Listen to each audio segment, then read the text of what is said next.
ఫిలిప్పీలకు రాసిన పత్రిక 5వ అధ్యాయము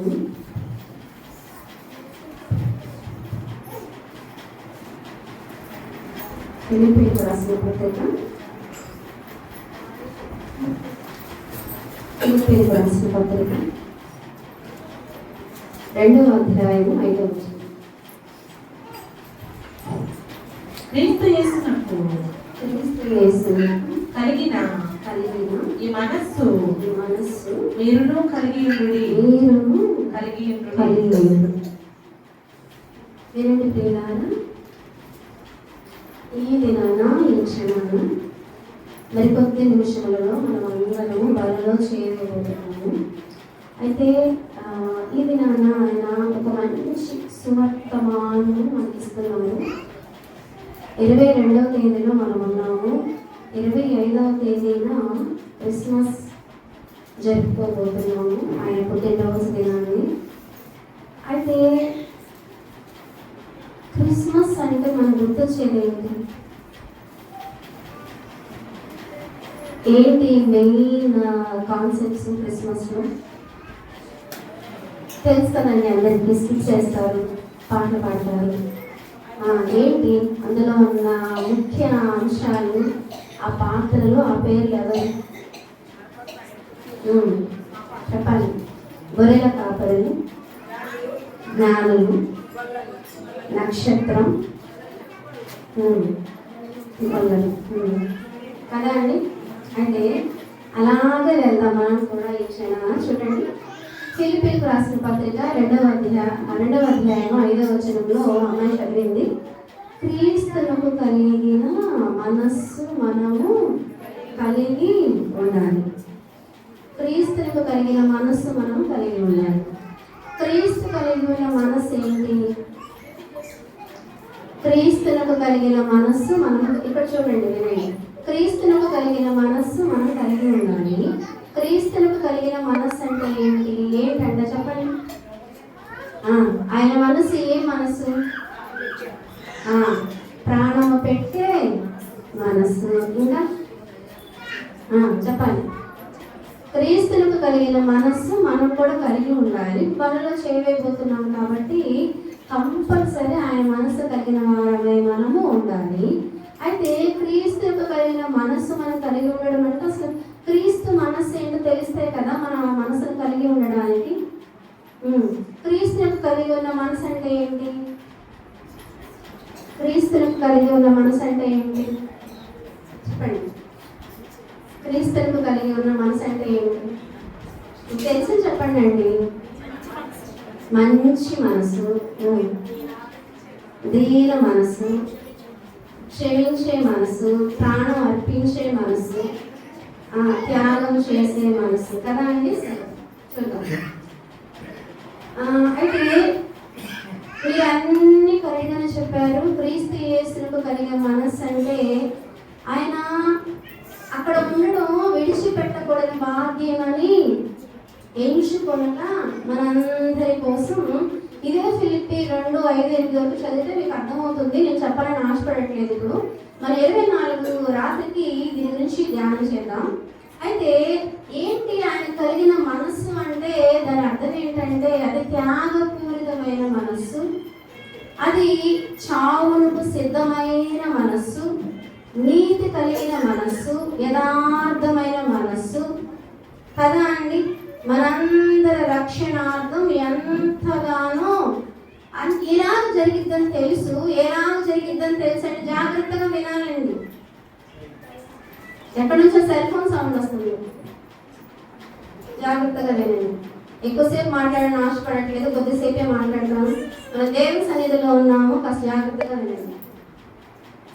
అయితే చాలా త్యాగపూరితమైన మనస్సు. ఆయనకు తెలుసు నేను వెళ్ళాలి, ఇంత శ్రమ పడతాను, నన్ను చంపేస్తారు, సిలువలో వేలాడాలి, ఎన్నో దెబ్బలు అనుభవించాలి, రక్తమంతా కార్చాలి అని తెలుసండి. తెలిసి తండ్రి, కుమార, పరిశుద్ధాత్మ త్రిత్వమై ఉండి వాళ్ళందరూ కలిసి మాట్లాడుకొని ఏకీభవించుకొని కుమారుడిగా ఈ లోకంలోకి వచ్చి ఇదంతా ఆయన అనుభవించి 3వ దినాన మృత్యుంజయుడు తిరిగి లేచి వెళ్ళారు. ఇదంతా ప్లానడే, ప్రీ ప్లానడే, ఇదంతా ప్రీ ప్లానడే. అయితే చూడండి, మరి ఈ క్షణాన దేవుడు మనతో మాట్లాడుతుంది ఏంటంటే, ఈ రీతి అయిన సౌండ్ మన దగ్గర నుంచేనండి. సరే వినండి, జాగ్రత్తగా వినండి. ఒక కొత్త కోణంలో నుంచి మాట్లాడుకుంది దీని గురించి ఒక 10 నిమిషాలు 15 నిమిషాలు ధ్యానం చేయాలని ఆశపడుతున్నాను. వినండి. అయితే ఈ రీతి అయిన క్రీస్తు యేసు కలిగిన మనస్సు కలిగిన వారెవరో బైబిల్ గ్రంథంలో నుంచి మనం ధ్యానం చేద్దాం. ఫస్ట్గా చూడండి, ఇన్ని చెప్పారు. గొల్లలు అన్నారు, జ్ఞానులు అన్నారు, అలాగే నక్షత్రం అన్నారు. ఇంకొకరిని మర్చిపోయారు. ఎవరు?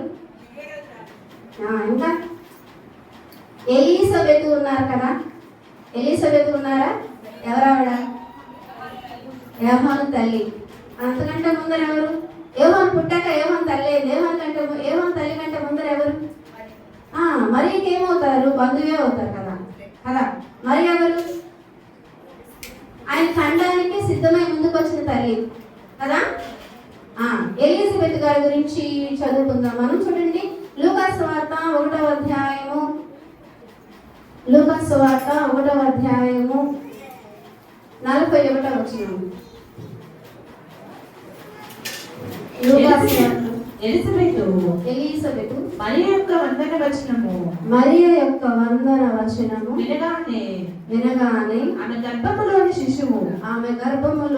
శిశువు గంతులు వేసెను. అప్పుడు ఎలిజబెత్ గారికి 6వ మాసంలో ఉన్నారు. మరియా గారు అప్పుడే గర్భం ధరించారు. ఆవిడ బంధువు కదా అని ఎలిజబెత్ గారి దగ్గరికి, ఇదంతా కూడా లేఖన నెరవేర్పేనండి.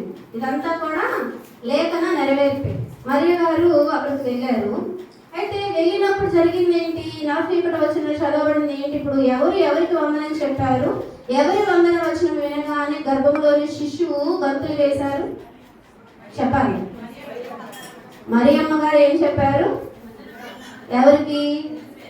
మరియమ్మ గారు ఎలిజబెత్ గారికి వందనం చెప్పగానే ఆవిడ 6వ మాసంలో ఉంది కాబట్టి మనం అందరము ఎరిగినదే కాబట్టి జరిగిందేంటి? ఎప్పుడైతే మరియమ్మ గారు చెప్పారో వందనము, ఎలిజబెత్ గర్భములోని శిశువు ఆ వందన వచనం వినగానే గంతులు వేసింది. గంతులు వేసిన తర్వాత 44-45 చదవండి. పరిశుద్ధాత్మతో నిండుకొనినదై ఎలిజబెత్ ఏం మాట్లాడిందో చదవండి. స్త్రీలలో నీవు ఆశీర్వదింపబడిన దానవు, నీ గర్భఫలమును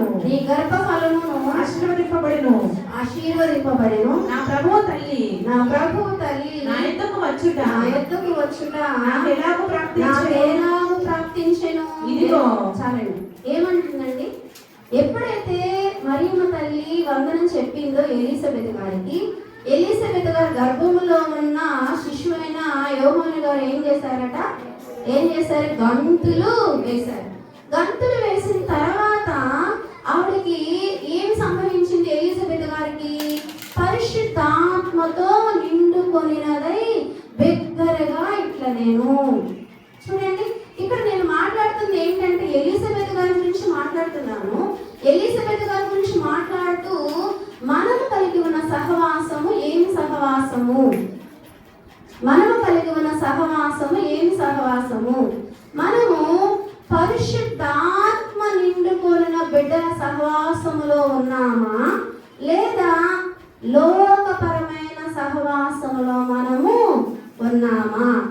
ఎలిజబెత్ గారికి పరిశుద్ధాత్మ అనుగ్రహించబడిన తర్వాత పరిశుద్ధాత్మతో నిండుకొనినదై బిగ్గరగా ఏం మాట్లాడుతుంది?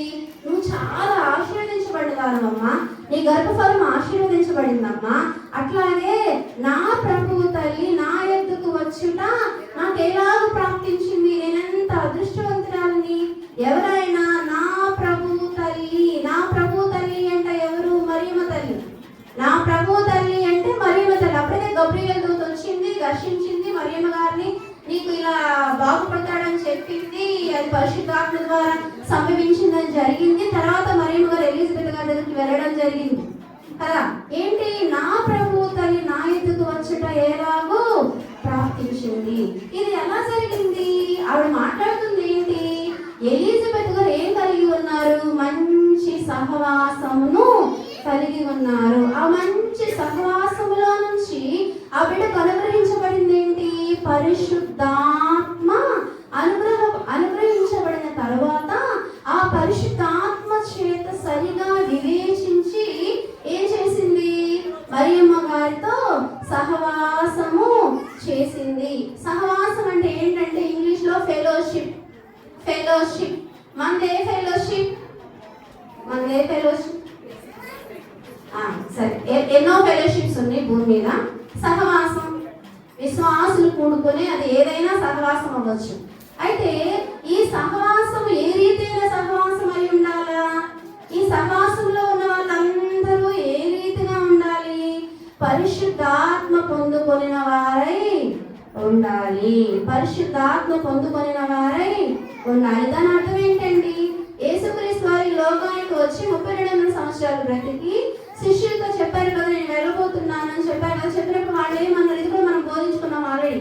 వాళ్ళు ఏమన్నారు, అయ్యా మేము అన్ని వదిలిపెట్టేసుకొని వచ్చాము కదా, మా వృత్తులన్నీ వదిలిపెట్టుకున్నాము, మా కుటుంబాన్ని వదిలిపెట్టేసుకుని నీ దగ్గరికి వస్తే నువ్వేంటి వెళ్తానంటావు, నువ్వు వెళ్ళిపోతే మాకెవరు, మా స్థితి ఏంటి అని అడిగితే ఏమన్నారు ఆయన, మీరేం దిగులు పడద్దు, నేనైతే కొన్ని రోజులే మీతో ఉన్నా, కానీ నేను ఎవరిని పంపిస్తా, సదాకాలం నిలిచే ఆత్మను పంపిస్తా, అది ఎప్పుడు కూడా మీలోనే ఉంటుంది కదా అండి. మనం ఒక చిన్న ఏదన్నా ఆయనకి ఇష్టం లేని పని చేస్తే నోటి మాట ద్వారా చేసిన లోపల మనకేమనిపిస్తుంది, మన ఆత్మ మనతో మాట్లాడుతుంది కదా, అబ్బా తప్పు చేశానయ్యా క్షమించయ్యా, పొరపాటు చేశాను క్షమించయ్యా, అనవసరంగా ఒక మాట అన్నానే క్షమించయ్యా, మాట తూలానే క్షమించయ్యా, నీకు విరోధంగా నేను చేశాను క్షమించయ్యా, నేను మాట్లాడిన ఈ మాట ద్వారా నువ్వు గాయపరచబడ్డావేమో నన్ను క్షమించయ్యని లోపల మన ఆత్మ మనను పొడబొడుస్తూ ఉంటుంది కదండి కదా. ఎవరు జరిగింది ఎవరు జరిగింది చెప్పాలి, ఎవరు జరిగింది?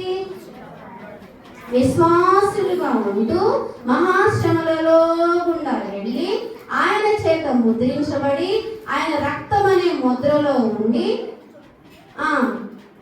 మన వస్త్రములను ఉద్దికి తెలుపు చేసుకొని ఈ రీతిగా ఆయనలో అంటు కట్టబడిన వారిలోనే ఆ రీతిగా అవివేచించే ఇదనేది ఆ మనసు అనేది కలిగి ఉంటది కదా.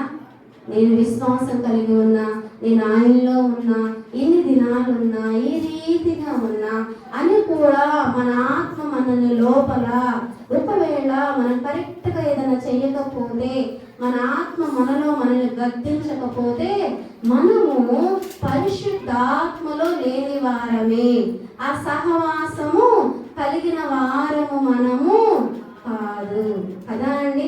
మనం ఏం చేయాలి, వివేచించాలి. దేని గురించి వివేచించాలి? చూడండి, 1 యోహాను పత్రిక 4వ అధ్యాయము 1వ వచనం చూడండి. 1 యోహాను పత్రిక 4వ అధ్యాయము 1వ వచనం చూడండి. 1 యోహాను పత్రిక 4వ అధ్యాయం 1వ వచనం చూడండి. 1 యోహాను పత్రిక 4వ అధ్యాయం 1వ వచనం చూడండి.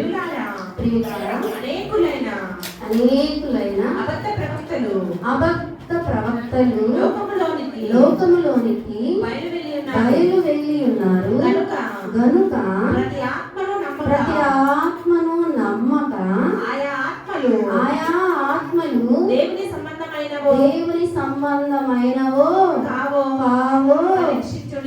పరీక్షించుడి లేదా పరీక్షించుడి. ఏం చెప్పబడుతుందండి ఇక్కడ? మనం వెళ్తున్న సహవాసం ఏంటి? పేరు పెట్టుకున్నంత మాత్రాన సరిపోదు, అది ఏ సహవాసమైనను సరిపోయేది కాదు. ఏమవ్వాలట? అనేకమైన అబద్ధ ప్రవక్తల లోకములోనికి బయలు వెళ్ళి ఉన్నారు గనుక ప్రతి ఆత్మను నమ్మక ఆయా ఆత్మలు దేవుని సంబంధమైనవో కావో పరీక్షించుడి. ముందరగా మనము విశ్వాసులైన మీరు వివేచించవలసింది ఏంటంటే, ప్రతి ఆత్మను నమ్మకుండా కదా అండి. ప్రతి ఆత్మను నమ్మకుండా వారి వారి జీవితాలలో ఎవరైతే ప్రభువు కోసం జీవిస్తూ ప్రభువు కోసం చావుకైనా సిద్ధమయ్యి ప్రభువు కోసం త్యాగపూరితమైన హృదయముతో, పూర్ణ హృదయముతో, పూర్ణ మనస్సుతో, పూర్ణ ఆత్మతో ఆయన మీద ఆనుకొని ఆయనకు సమర్పించుకున్న అలాంటి భక్తుల గురించి మనము పరిశుద్ధాత్మ చేత సరిగా వివేచించి వారిని మనము అనుసరించవలసిందిగా కోరుచున్నాను. కదా అండి, అదే కదా. ఏం మాట్లాడుతున్నాడు ఇక్కడ? ఏం మాట్లాడుతున్నాడండి? ఎంతో మంది అబద్ధ ప్రవక్తలు ఉన్నారు లోకములో. కాకపోతే మీరు చేయవలసింది ఏంటి? మీరేం చేయాలి? వివేచించాలి. ఏం వివేచించాలి? ఈ సహవాసం ఏం సహవాసము? ఈ సహవాసాలు ఏం జరుగుతుంది? ఏమైనా జరుగుతున్నాయా? కార్యాలు ఉన్నాయా? ఆత్మ ఉందా? ఆత్మ గలవాడు ఏంటట? చెప్పిన మాటలు చెవి గలవాడు వినుగాక ఉంది కదా అండి మనకి వాక్య భాగంలో. కదా అండి, ఈ సంఘం ఏంటి? సహవాసం ఏంటి?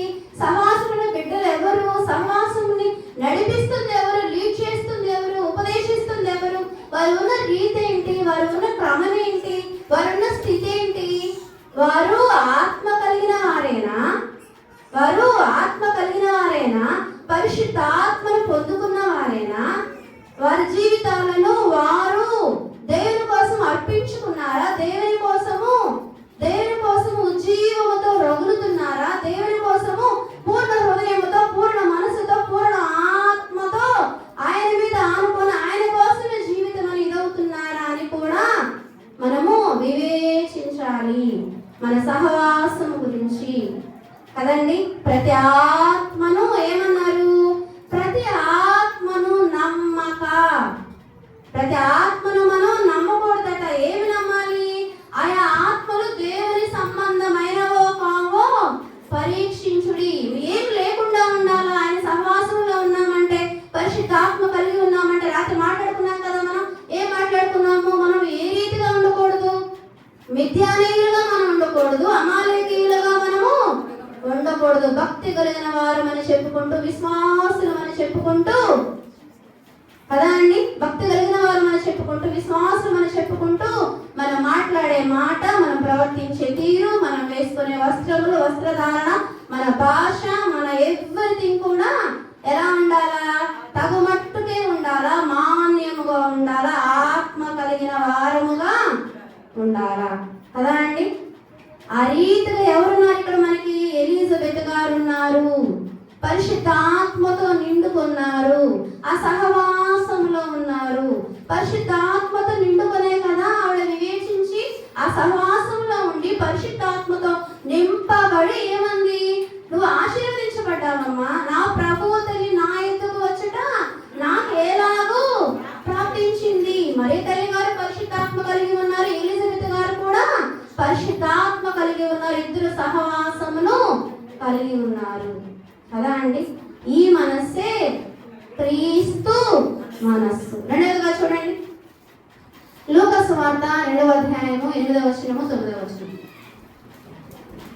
లూకా సువార్త 2వ అధ్యాయము 8వ వచనము 9వ వచనం. ఆ దేశములో కొందరు గొర్రెల కాపరులు పొలములో ఉండి రాత్రి వేళ తమ మందను కాచుకొనుచుండగా ప్రభుదూత వారి యొద్దకు వచ్చి నిలిచెను. ప్రభు మహిమ వారి చుట్టూ ప్రకాశించినందున వారు మిక్కిలి భయపడిరి. 11 చదవండి, 12 చదవండి, 10 కూడా చదవండి, కంటిన్యూ చేయండి.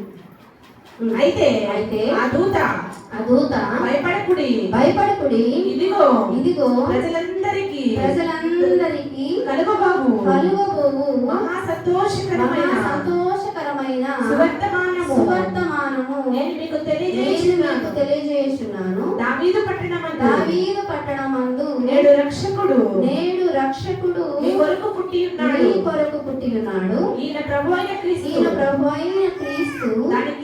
దానికిదే మీకు ఆనవాలు. ఒక శిశువు పొత్తి గుడ్డలతో చుట్టబడి చేర్చబడి ఒక తొట్టిలో పండుకొని ఉండుట మీరు చూచెదరని వారితో చెప్పాను. 17వ వచనం చదవండి. 17 వారు చూచి ఈ శిశువును గూర్చి తమతో చెప్పబడిన మాటలు ప్రచురము చేసి మొదటగా ఏం కలిగి ఉండాలండి? సహవాసమును వినాలి. మొదటగా ఏం కలిగి ఉండాలి? మంచి సహవాసము. మంచి సహవాసం అంటే దాని అర్థం ఏంటి? పరిశుద్ధాత్మ కలిగిన సహవాసములో ప్రతి విశ్వాసి పాలు పొంది ఉండాలి. రెండవగా చూడండి, ఇప్పుడు అమ్మాయి చదివింది కదా, వీళ్ళెవరండి? వీళ్ళెవరు? గొర్రెల కాపరులు. ఏం చేశారండి గొర్రెల కాపరులు? దూత వచ్చింది. దూత వచ్చి ఏం చెప్పింది? రాత్రికాల సమయం ముందు వారు గొర్రెలు కాస్తూ ఉన్నారు. మందలు కాస్తూ ఉన్నప్పుడు వచ్చి ఏం చెప్పింది? సువర్తమానం చెప్పింది. సువర్తమానం ఏమని చెప్పింది? ఇదిగో మీ కొరకు రక్షకుడు, లోక రక్షకుడు పుట్టి ఉన్నాడు, మీకు ఇదే ఆనవాలు, ఒక శిశువు పొత్తి గుడ్డలతో చుట్టబడి పశుశాలలో ఉంటుంది అని చెప్పింది. వీళ్ళందరికీ అసలు ఫస్ట్ చిన్న మాట చెప్పాలని ఆశపడుతున్నా. గొర్రెల కాపరులు ఎవరంటే అండి, చాలా అల్పులు. ఆ దినాలలో కనులు కాదు, వీళ్ళు జ్ఞానవంతులు కాదు, చాలా అల్పులండి. ఎందుకు ఆ మాట చెప్తున్నాను? మీరు ఎలా చెప్పగలుగుతున్నారు అల్పులని అంటే, ఒక చిన్న ఉదాహరణ చెప్పాలని ఆశపడుతున్నాను. ఇప్పుడు యాక్చువల్గా ఇలాగే మనం ఉన్నాము. నేనున్నాను, నా ఎదురుగా వచ్చి ఒక ఇద్దరు వ్యక్తులు ఉన్నారు. ఇద్దరు వ్యక్తులు కూడా ఫర్ ఎగ్జాంపుల్ వినండి జాగ్రత్త. నేను గొర్రెలను కాసే మనిషిని.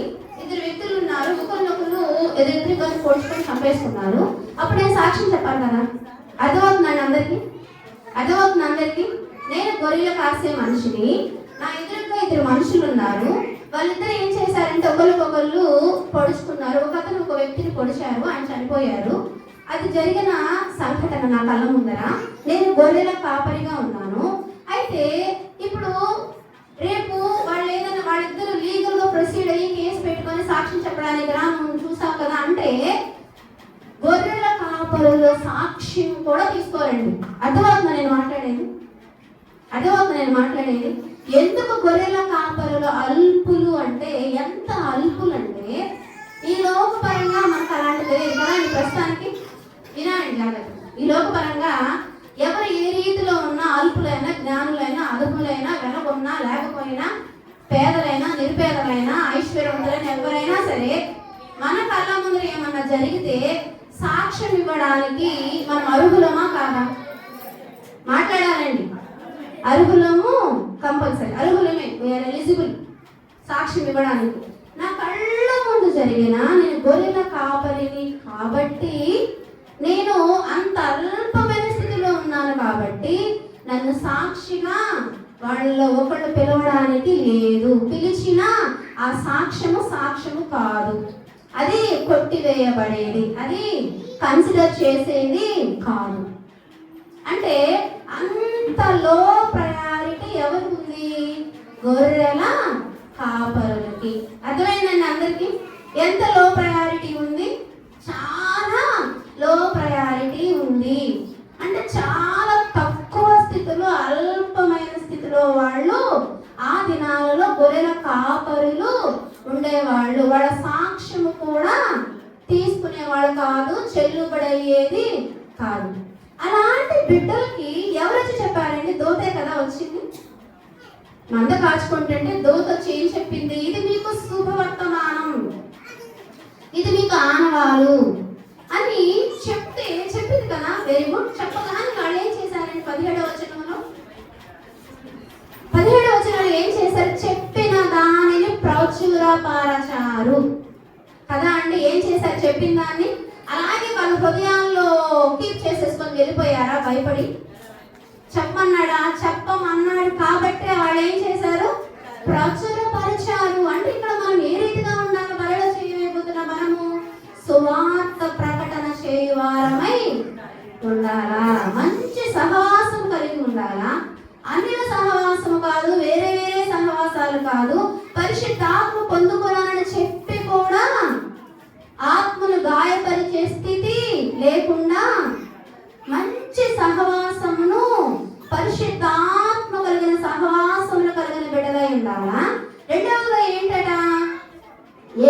రీతిగా మనమున్నా ఆయన సువార్తను ప్రకటన చేసే బిడ్డలుగా మనము ఉండాలా.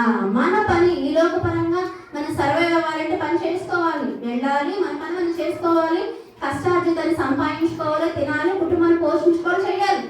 ఇవి చేయకుండా చేయమని చెప్పట్లేదు. ఇవి చేసుకుంటూ కూడా మీరు ఏం చేయాలా? సువార్త ప్రకటన చేయాలా. గొర్రెల కాపరులు సైతం ఏం చేశారండి?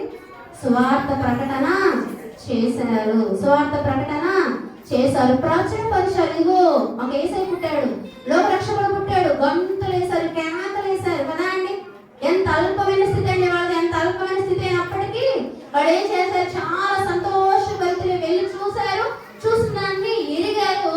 ఈయనే కన్ఫామ్. దోతొచ్చి చెప్పింది కదా, దోతొచ్చి చెప్తే నమ్మాలా? చెప్పాలండి, దోతొచ్చి చెప్తే నమ్మాలా? అక్కర్లేదు కదా.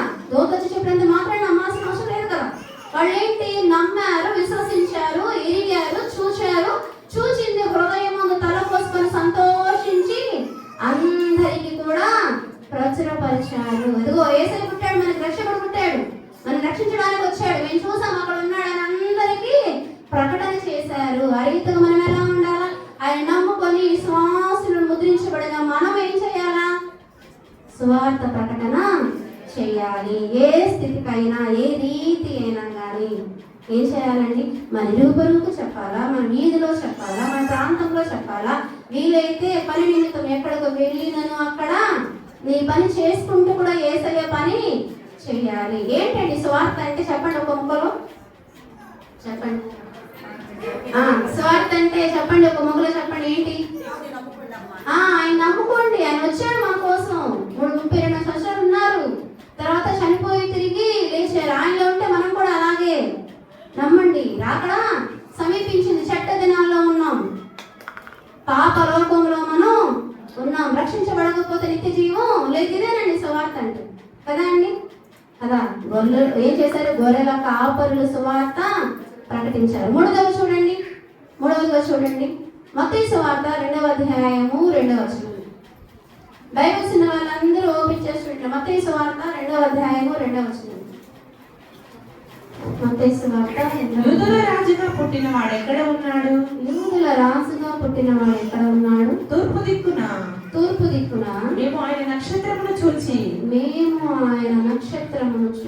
ఆయనను పూజింప ఖచ్చితమని చెప్పేది. ఆయనను పూజింప ఖచ్చితమని చెప్పేది. ఏంటండి? ఏం చెప్పారు ఇక్కడ? నక్షత్రం కనపడింది మాకు. నక్షత్రం కనపడి ఏం చెప్పింది? ఎవరి దగ్గరికి వెళ్ళి అడుగుతున్నారు? ఎవరు అడుగుతున్నారు? మత్తయి సువార్త 2వ అధ్యాయము 2వ వచనం. చెప్పండి, చదవండి, ఇంకోసారి చదవండి. చూడండి, యూదుల రాజుగా పుట్టినవాడు ఎక్కడ ఉన్నాడు?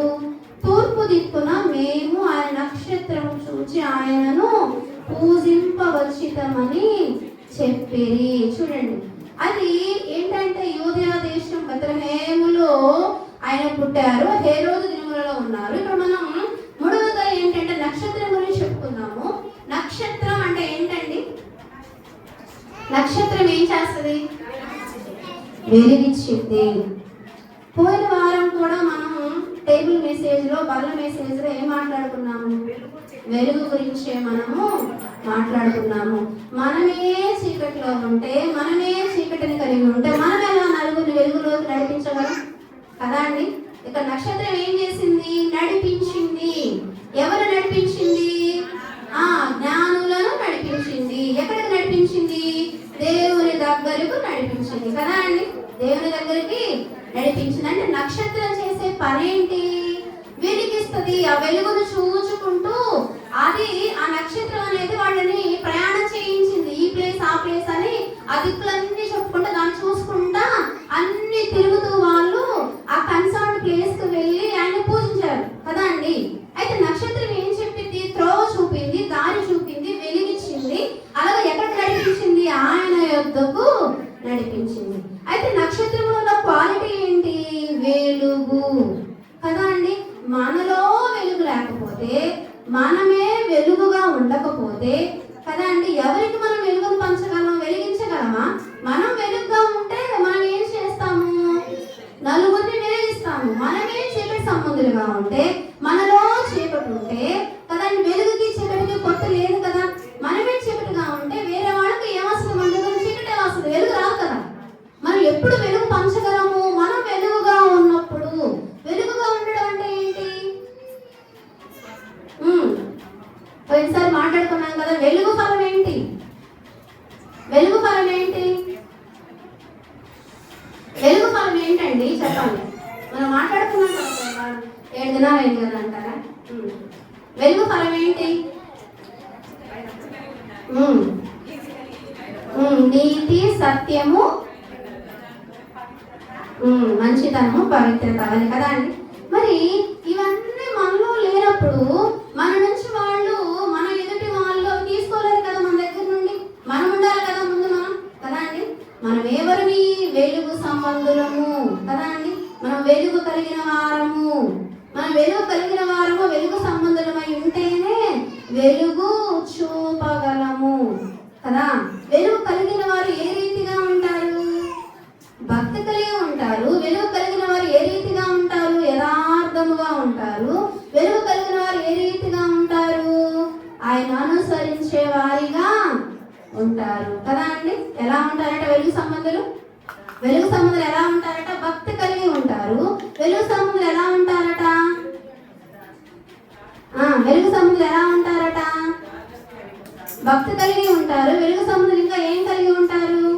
యథార్థవంతులుగా ఉంటారు. వెలుగు సంబంధులు ఇంకా ఎలా ఉంటారు? ఆయనను వెంబడిస్తారు కదా అండి. ఇక్కడ నక్షత్రం కూడా వారిని ఏం చేసింది? నడిపించింది. దానియేలు గ్రంథము 12వ అధ్యాయం 3వ వచనం చూడండి. 12వ అధ్యాయము 3వ వచనం.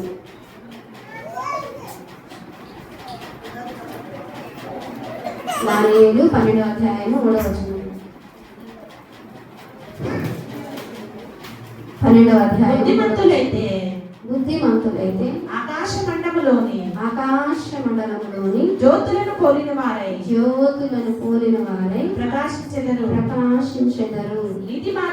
నీతి మార్గము అనుసరించి నడుచుకొనున్నట్లు ఎవరు అనేకులను త్రిప్పుదురు వారు నక్షత్రము వలె నిరంతరము ప్రకాశించెదరు. ఎవరండి నిరంతరం ప్రకాశించేది?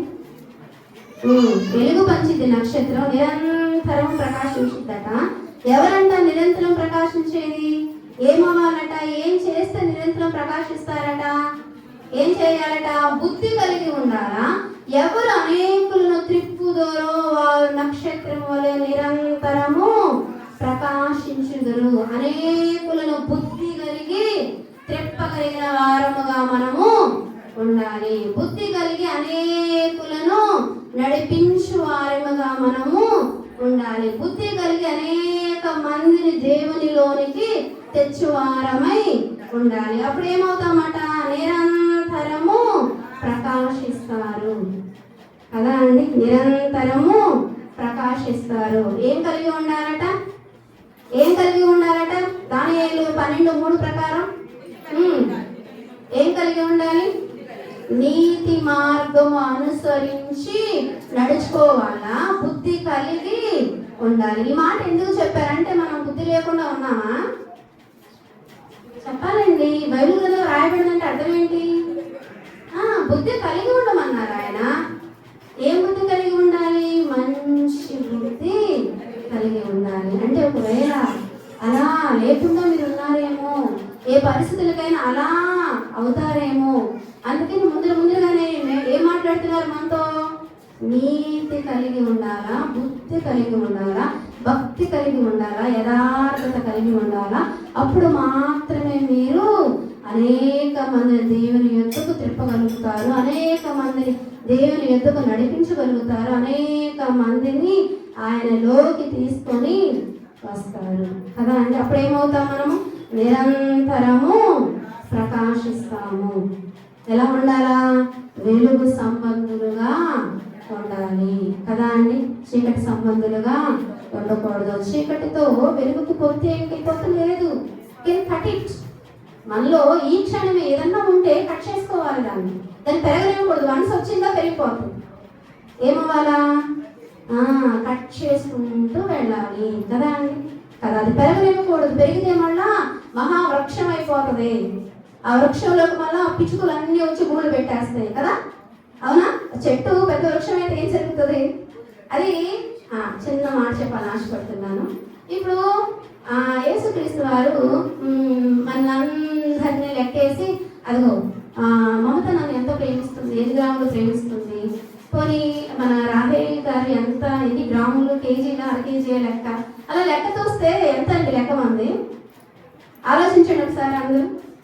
మరి మనం చూస్తాం కదా లోకంలో, మెజర్ చేస్తాం కదా, ఏం కొనాలన్నా అర కేజీలు, కేజీలు, లీటర్లోనే కదండి కొలిచేది. మరి ఇప్పుడు మరి ఆయన పోలిస్తే మన గురించి మనం అందరూ విశ్వాసమే కదా, బలలో చేస్తున్నాం కదా. ఫలానా మమత ఎంత, మన దాకా కొంచెం తక్కువ, ఇప్పుడు కొంచెం పెరిగిందేమో అనుకుంటారు ఆయన. ఎందుకంటే ఆత్మీయత లేరు కదా, ఉంటే ఆయన తెలియదు నాకు కొంచెం కదా, చెప్పాలి అంతేనా? మాట్లాడిందండి కదా.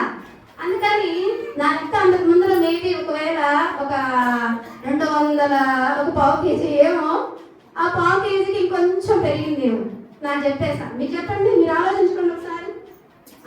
మీ లెక్క ఏంటి? మనవడి మీద ఉందా, మనవరాల మీద ఉందా, కూతురు మీద ఉందా, కొడుకు మీద ఉందా, వాళ్ళ భవిష్యత్తు మీద ఉందా, భర్త మీద ఉందా, భార్య మీద ఉందా, రక్త సంబంధికుల మీద ఉందా, తల్లి మీద ఉందా, తండ్రి మీద ఉందా? ఏసై మీద ఎంత ఉంది? Okay, calculate yourself regarding the love. మీ ప్రేమ యేసయ్యతో ఎంత ఉంది? ఆయన కొలిస్తే ఎంత అవుతుంది? అంతే. మరి ఇప్పుడు మనం షాప్కి వెళ్ళేసి అర కేజీ అంటే పర్లేదు, అర కేజీ డబ్బులు ఇచ్చి అర కేజీ అంటే కేజీ ఇస్తాడా, పావు కేజీ ఇస్తాడా? పర్లేదులే, తర్వాత ఇద్దులే, నువ్వు చక్కగా ఇస్తావులే అని అర కేజీ వేస్తారా? చెప్పాలండి.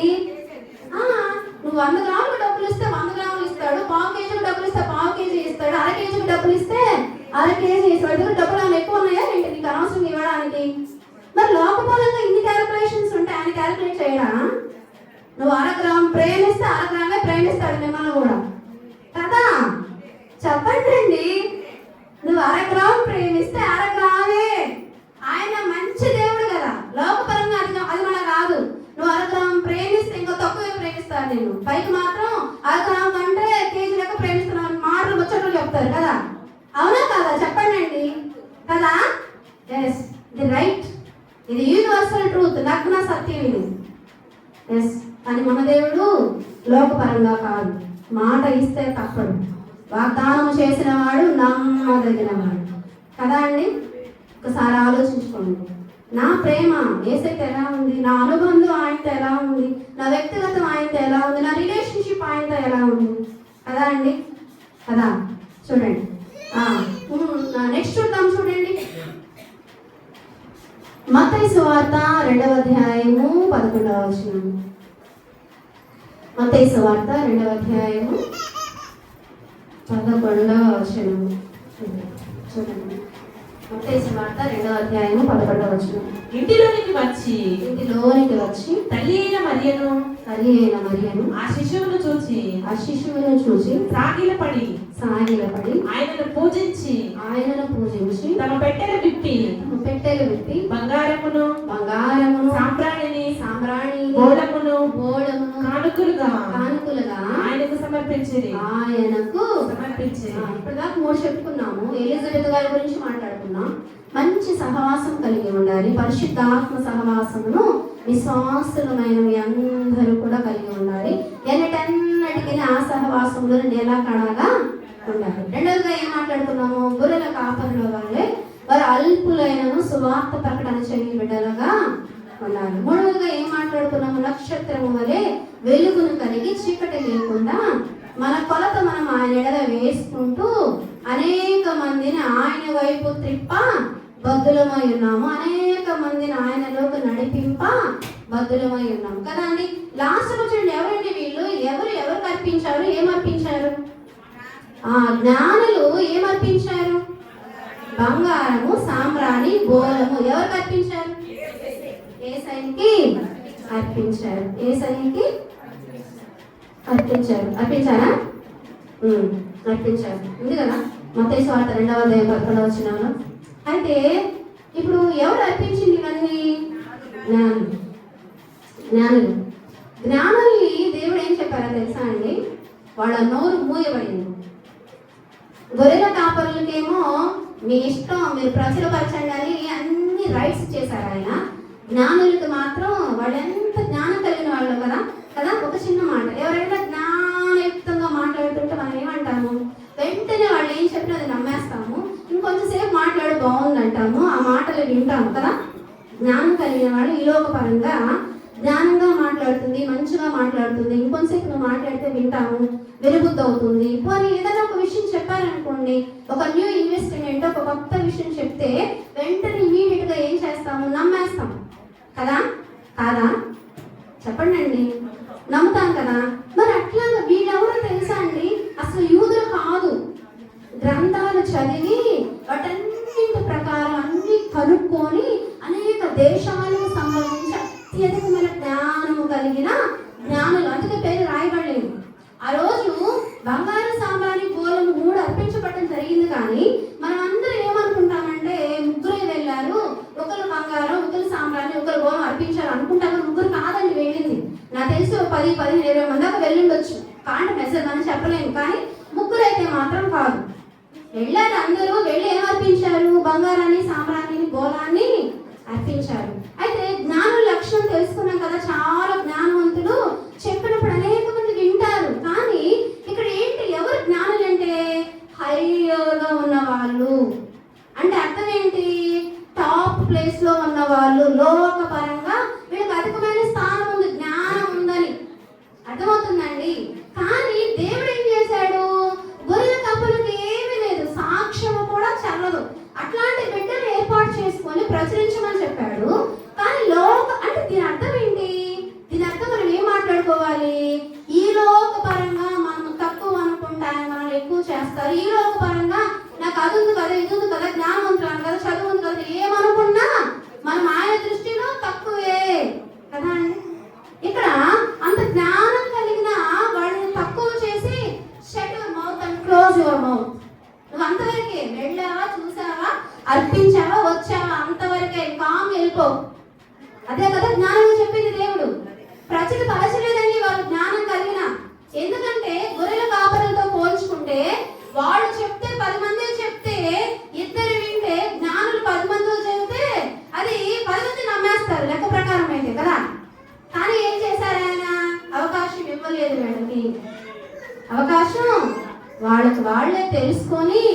అలాగే యేసుక్రీస్తు వారు పశువుల తొట్టిలో చుట్టబడి ఆ ఆనవాళ్ళు కనపరిచినప్పుడు ఫస్ట్ గొర్రెల కాపరులు వెళ్ళి చూశారు. వాళ్ళు చూడడానికి, జ్ఞానులు వెళ్ళి చూడడానికి కూడా చాలా సమయం జరిగింది. నాకు తెలిసి ఒక 2 సంవత్సరాలు అయింది. ఎందుకంటే నక్షత్రంలో కదా నడిపించింది, దాన్ని చూసుకుంటూ కదా వాళ్ళు వెళ్ళింది కదా అండి. చాలా ఎక్కువ టైం పట్టుండొచ్చు. నాకు తెలిసి అప్పుడు యేసుక్రీస్తు వారికి ఒక 2 సంవత్సరాల దాకా వచ్చి ఉండొచ్చు. అలా కనుక్కొని వెళ్ళి చూసి వెంటనే రాజు రమ్మంటాడు కదా. అంటాడా? ఏమన్నా నా దగ్గరకు 2 అడ్రస్ తెలిసింది అప్పుడే కదా. హేరోదు రాజు 2 సంవత్సరాల శిశువులు, మగ శిశువులు అందరినీ చంపేపిస్తారు కదా. టాలీ అయిందా కదా? 2 సంవత్సరాలకి తక్కువ వేసిన వాళ్ళని చంపేసేయండి, అందరూ యేసుక్రీస్తు వారు ఇదైపోతారన్న దుర్బుద్ధితో అలా చేస్తారండి కదా కదా అండి. సరే, అయితే చూడండి వాళ్ళు ఏమర్పించారట? బంగారము, సాంబ్రాణి, గోళము. మొదటిగా బంగారం చూద్దాం. బంగారం అంటే ఏంటి? బంగారం కనపడితే కింద కారకం చేసి తొక్కుతామా? అదెంతో స్పెషల్లీ ఆడవాళ్ళకి ఇంకా విలువైంది. ఎన్ని చేయించినా ఇంకా బైబిల్లో కొన్ని ఉన్నాయి. జలం ఉందంట, ఇమ్ము ఇమ్ము ఇమ్ము ఇమ్ము అంటదట. అట్లా ఎంత చేపించినా ఇంకా ఇమ్ము ఇమ్ము ఇమ్ము కావాలి కావాలి కావాలి కదా. అంత విలువైన ఈ బంగారాన్ని జ్ఞానులు ఎవరికి సమర్పించారు? దేవునికి. ఎందుకు సమర్పించడం జరిగింది? వాళ్ళు వెళ్ళి ఏం చేశారు జ్ఞానులు? ఆయన్ని పూజించడానికి. అసలు సైలెంట్ గా ఉండండి. ఆయనను పూజించడానికి వెళ్ళారు. ఆయనని పూజించడానికి వెళ్ళారు. ఆయనను భజన చేయుటకు వెళ్ళారు. ఆయనను స్తుతించుటకు వెళ్ళారు. ఎలా అర్థమైంది వాళ్ళకి? అవన్నీ చదివి చూడండి. 2:11లో 2:11లో ఏముందంటే మళ్ళీ ఒకసారి చదవండి. మత్తయి సువార్త 2వ అధ్యాయము 11 వచ్చి ఇంటిలోనికి వచ్చి తల్లి అయిన మరియను ఆ శిశువును చూచి సాగిలపడి ఆయనను పూజించి తమ పెట్టెలు విప్పి బంగారమును సామ్రాణిని గోళమును కానుకలుగా ఆయనకు ఫస్ట్ ఏం మాట్లాడుకుందాం? సరే కొద్దిసేపు మీరు మాట్లాడుకోండి, నేను ఒక నిమిషం ఆగుతాను, సైలెంట్గా ఉండండి. బంగారం చాలా విలువైంది, వెలగలిగింది. ఇట్లాంటి బంగారాన్ని ఎవరికి సమర్పిస్తారు? వాళ్ళు ఏమనుకుంటుంటారు దేవుణ్ణి? చెప్పాలి. ఒక రాజు అనుకున్నారు, ఒక అధిపతి అనుకున్నారు, ఒక దేవుడు అనుకున్నారు, ఒక ప్రభువుగా అనుకున్నారు. అనుకోవడంతో పాటుగా ఏమనుకున్నారో తెలుసా? ప్రతిష్ఠించుకున్నారు వాళ్ళ హృదయాలలో. ఇన్ని చెప్పారు కదమ్మా, మరి ఎక్కడన్నా రాయబడి ఉందా ఆ రీతిగా అంటే చూడండి. యోహాను సువార్త 1వ అధ్యాయము 1వ వచనం చూడండి. యోహాను సువార్త 1:1లో ఏముంది? తీస్తారేంటండి? కంటత కదా అది. ఆది యందు వాక్యం ఉండెను, వాక్యము దేవుని యొద్ద ఉండెను, వాక్యమే దేవుడై ఉండెను. మనం మాట్లాడుకున్న ఈ మాటలు నేను చెప్తున్న మాటలు కాదండి, ఆయన లేఖన భాగం. అంటే దేవుడే ఆ మాటలు, ఆ వాక్యం ఎవరట? దేవుడే. 14వ వచనం చూడండి. అదే యోహాను సువార్త 1వ అధ్యాయము 14వ వచనం చూడండి. ఆ వాక్యము శరీరధారి సత్య సంపూర్ణుడుగా మన మధ్య నివసించింది. మనం పోయిన వారం చెప్పుకున్నాం కదా మెయిన్ మెసేజ్ లో, శరీరధారిగా వచ్చిందని. ఆయనే వాక్యమే దేవుడు, వాక్యమే దేవుడు. అయితే ఆ బిడ్డ ఏమనుకున్నారు? దేవుడుగా అనుకున్నారు వారి గురించి. అలాగే యోహాను సువార్త 20వ అధ్యాయము 28వ వచనం చూడండి. యోహాను సువార్త 20వ అధ్యాయము 28వ వచనం చూడండి. యోహాను సువార్త 20వ అధ్యాయము 28వ వచనం చూడండి. అందుకు తోమా, యోహాను సువార్త 20వ అధ్యాయము 28వ వచనం. అదే చదువుతున్నారా? యోహాను సువార్త 20వ అధ్యాయము 28వ వచనం. చెప్పండి, చదవండి. అందుకు తోమా ఆయనతో నా ప్రభువా నా దేవా అనేను. చాలండి. ఓకే, దేని మీద చూపిస్తున్నానంటే ఎవరట? ఆయన ప్రభువు. ఏమన్నారు తోమా?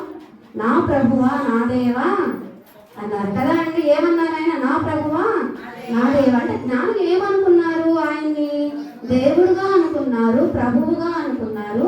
అలాగే 1 పేతురు పత్రిక 3వ అధ్యాయము 15వ వచనం చూడండి. 1 పేతురు పత్రిక 3వ అధ్యాయము 15వ వచనం చూడండి. 1 పేతురు పత్రిక 3వ అధ్యాయము 15వ వచనం. నిర్మలమైన మనస్సాక్షి కలిగిన వారై. లాస్ట్ నుంచి 2 లైన్స్ చదవండి. ఎల్లప్పుడూ సిద్ధముగా ఉండి మీ హృదయములందు క్రీస్తును ప్రభువుగా ప్రతిష్ఠించుడి. ఏం చేయాలట? 1 పేతురు పత్రిక 3వ అధ్యాయము 15వ వచనము లాస్ట్ నుంచి 2 లైన్లు చూస్తే ఎలా ప్రతిష్ఠించుకున్నారట? ప్రభువుగా ప్రతిష్ఠించుకున్నారు. ఎవరండి? జ్ఞానులు. ఆయన ఎలా ప్రతిష్ఠించుకోవడం వల్ల అంత వెలగలిగిన బంగారాన్ని అర్పించారు ఆయనకి తెచ్చి?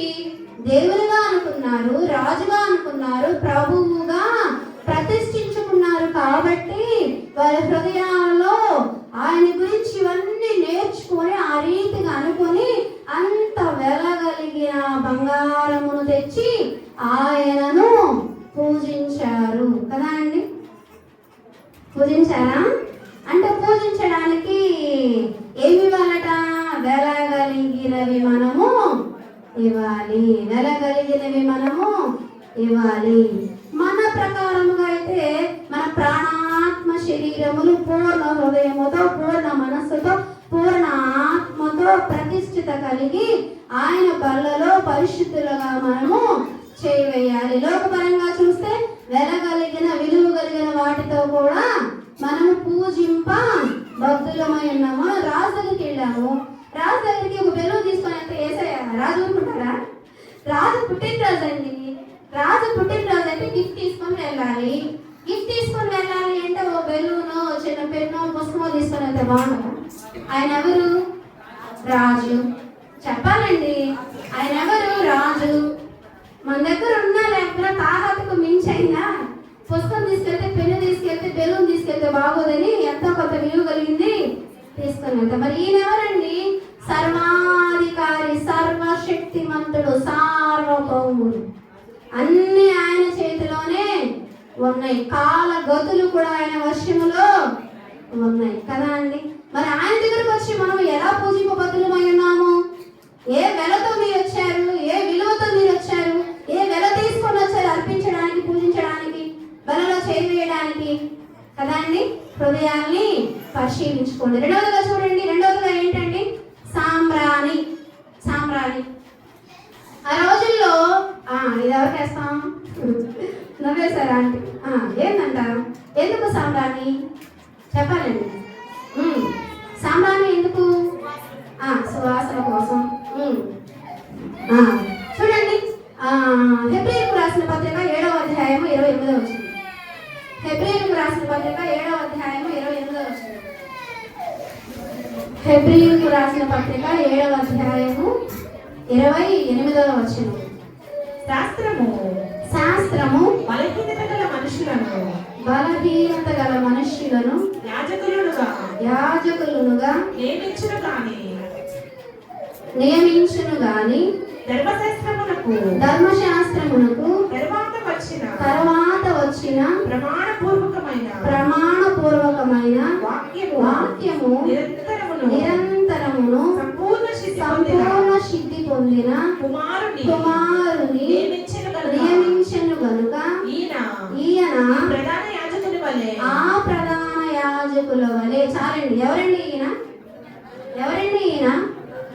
ప్రధాన యాజకుడు.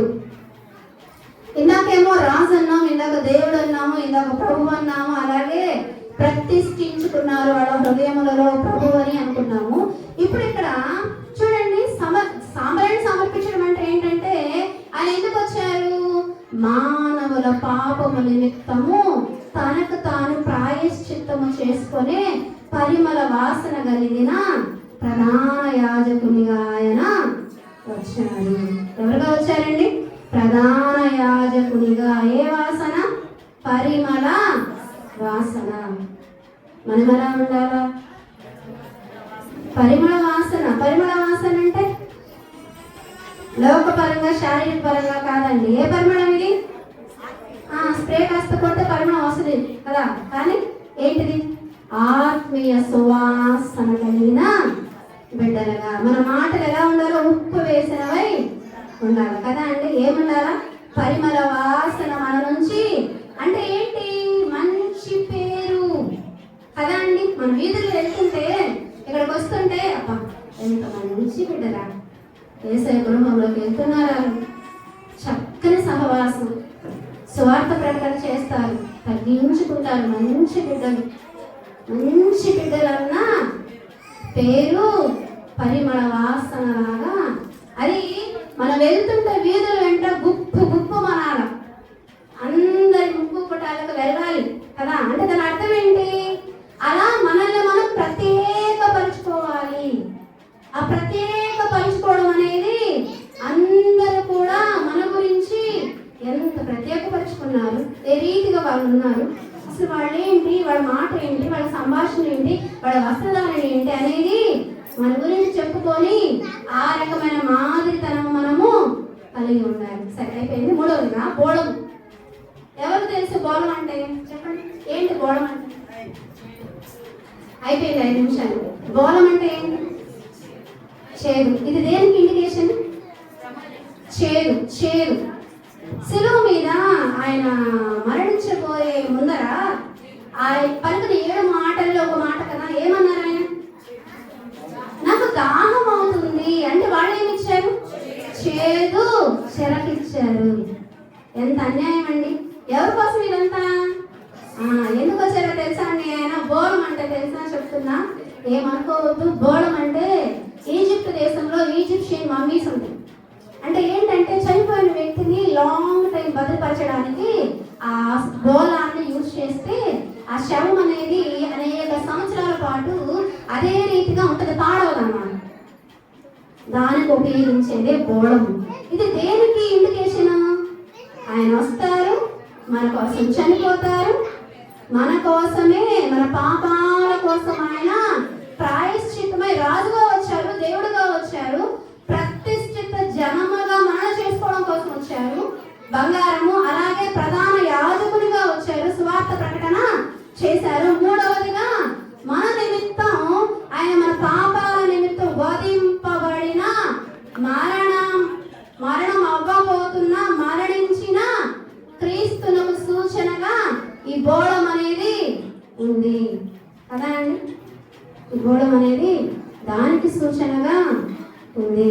అయితే ఇప్పుడు 3 మాట్లాడుతున్నాం కదా, మనం ఆలోచించాల్సింది ఏంటి? బలలో చేయబోతున్న మనము మంచి సహవాసం కలిగి ఉన్నామా? పరిశుద్ధాత్మ సహవాసంలోనే ఉన్నామా? ఆ సహవాసంలో నిలకడగా ఉండాలి. రెండవదిగా సువార్త ప్రకటన చేయబద్దులమై ఉన్నాము. మూడవదిగా వెలుగును కలిగి చీకటి లేకుండా అనేక మందిని దేవునిలోకి నడిపింపబద్దులమై ఉన్నాము. నాలుగవదిగా వెలగలిగిన వాటితో మనము ఆయనను పూజింప బద్దులమై ఉన్నాము. ఏంటి వెలగలిగిన అంటే ఏంటి అంటే ఎలా ఉండాలా? పరిమళ వాసన మనం కలిగి ఉండాలా, అలాగే యోగ్యముగా ఉండాలా, అలాగే యోగ్యమైనవి ఘనమైనవి మనం ఆయనకి ఇచ్చే వారముగా ఉండాలి. దేనికి ఇదంతా కూడా? అలాగే మూడవదిగా ఏంటి? ఏమవ్వాలా?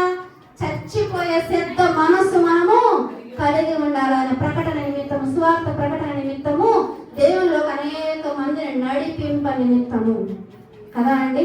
అలాగే వెలగల వాటితో వాటిని మనము దేవుని పూజింపబద్దులమై ఉన్నాము. ఆ వెలగలు ఏంటి? మన మొక్కుబళ్ళ, మన దశమ భాగాల, మన ప్రథమ ఫల అర్పణల, ఇవి కూడా మనము ఆలోచించాలి కదా అండి. ఈ వాక్యంలో దేవుడు తన వెనుకిడిలో దీవించి ఆశీర్వదించి హృదయముల లక్ష్యం చేసిన ఫలింపును కలిగించునుగాక.